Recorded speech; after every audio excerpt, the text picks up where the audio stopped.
Hello, thanks for watching Hook, Line and Sinker wherever you may be. Today on the program, Hardy, it is the continuation of an epic. Yes, Nick, this is part 2 of our circumnavigation around Tasmania in a teensy-weensy little boat. And today, Nick, we tackle the west coast. The easy part is done. What lies ahead of us is hundreds and hundreds of miles of uncertainty, of hardship and of danger.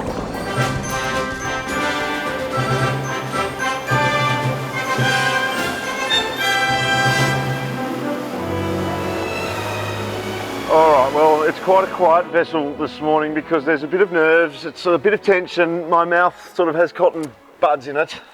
Fear and trepidation. Andrew, that behind us is Hell's Gates. It's called that because over the years lots of dudes have perished there. Good people have given their lives on this.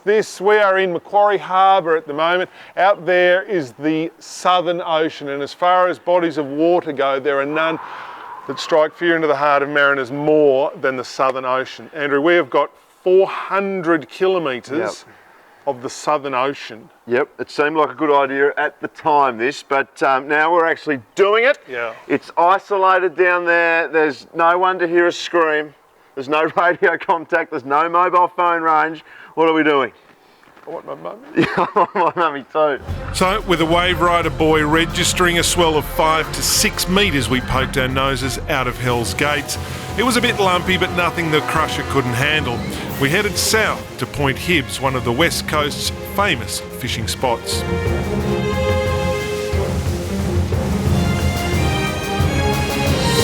All right, well, first thing on the agenda for our West Coast trip is to catch a crayfish, a southern rock lobster, one of the tastiest crustaceans in the sea. And in this part of the world, apparently, they're pretty thick. So thick that you can just throw a cray ring in the water. This is a striped trumpeter head, cable tied to the cray ring. We throw that in the water near the shore, shallow, shallow. We come back 10 minutes later, pull it up, and it will have a crayfish in it. Fingers crossed. Just in here, Dogs. Yeah, this looks all right. Not too much swell here. Shallow, shallow. They say get in hard because that's tight. where the commercial guys can't get to. Okay.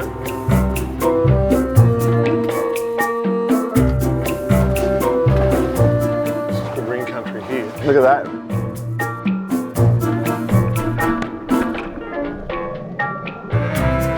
So, with our rings set and 20 minutes to kill, we decided to find a suitable spot to go ashore for a quick comfort stop. Now, because it is the role of the explorer to name some of the features they find. Oh, this beach behind us may forever be known as Ablutions Cove. Now, we don't want to go hard up here. We better get her off.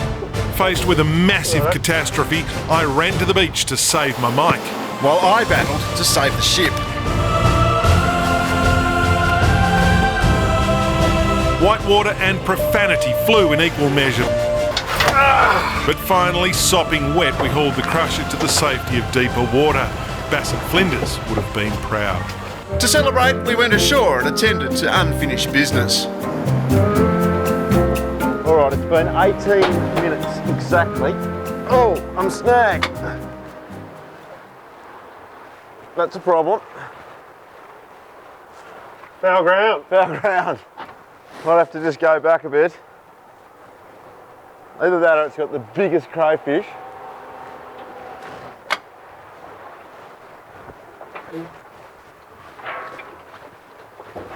Oh, this is not ideal. Right, okay. We're pulling our first ring. Have we got red? Have we got red? No. Right. What should we do? Panic. Run. Nothing.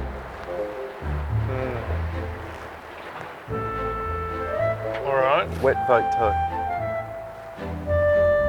Well, We don't give up. no, we don't give up. We never give up. What are you, what about on the end of that point? Yes. Good spot. Got to go a quick pull off the bottom. Have we got red? We've got weed. We've got nothing at all. God! They said it was easy. They said just go and chuck your rings in as close as you can. Maybe we're not tight enough. Tight enough. Ah. Don't lose heart. Don't lose heart. Where do we put that one? Oh, I don't know. Not there. Undeterred, we continued our ringing efforts, and each time we were slapped in the face. I've got a decent pull on him. I've got a good pull on him. And I've got absolutely nothing at all. Nothing at all. With time against us and more than 140 kilometres still to travel for the day, we left Point Hibbs crayless, broken. On and on into a heavy swell and freshening breeze, the F200 Yamaha powered us south. Cruising speed was down to 15 knots, but the crusher kept us safe and dry. In his journal, Matthew Flinders described this coastline as amongst the most stupendous works of nature he ever beheld, with raging seas dashing great lumps of rock that greeted the eye with astonishment and horror.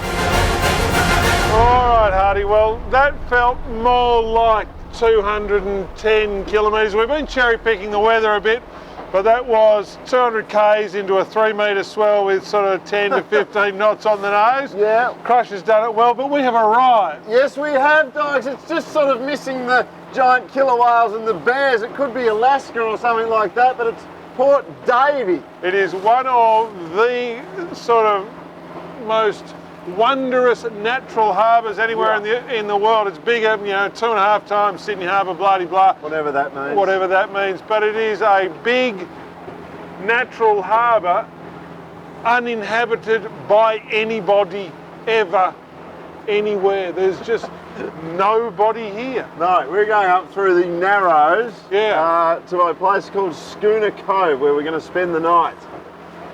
Yes. Yes. 2 of us together, Mike the cameraman. That's 3. 3. The 3 of us will be spending the night on the bar crusher, which isn't that big. Pretty big, big boat.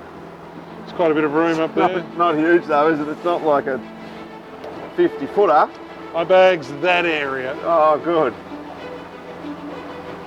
3 doesn't really go into there. No, we've arrived. Good.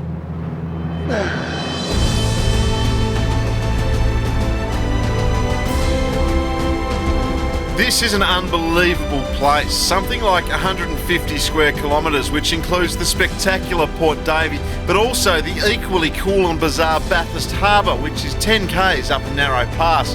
To get here on foot will take you the best part of a week. It is one of the most remote and surreal places you will ever see. We chose a little cove in Bathurst Harbour, tossed out the pick and settled in for the night. All right, so daybreak, Port Davey / Bathurst Harbour, Andrew, and we've spent the night comfortably enough until we've struck a little bit of an issue. Nick, the tide's gone out. This is the anchor of the bar crusher, which holds it very well, it has to be said. It's a nice big anchor, lots of chain. That's important because when anchoring, you don't want to drag your anchor. Yeah, got any other anchoring tips? Well, anchor in plenty of water would be an anchoring tip, and know what the tide is doing. We thought it was low when we came in here last night. No. As it turns out, no, that was high tide. Yeah. So, anyway. What do you want to do? I don't know. Wait for the tide to come in. That's my tide stick. It is coming in. Soon enough, the tide came in and we were underway again. The day was glorious and there was a sense of optimism on board. We even tossed out the stupid cray rings once more to test our luck. And miracle of miracles. Just pull. Yep. Positive pressure is the only way you can keep the cray in your cray ring. What do we got? What have Yes! Yes! Yes! Yes! Oh, they said you'd never make it. Oh. They said it. That's a crayfish. Oh, it's He's all been taken done. off. Oh. Now, you might not believe this, but that is fair dinkum. That's a cray-ringed crayfish. Yes. That ring was in there for exactly 22 minutes. That's the key. He's all right. He's a all cray. right. He's a cray. Oh, Well done, Andrew. Well done to you. southern rock lobster.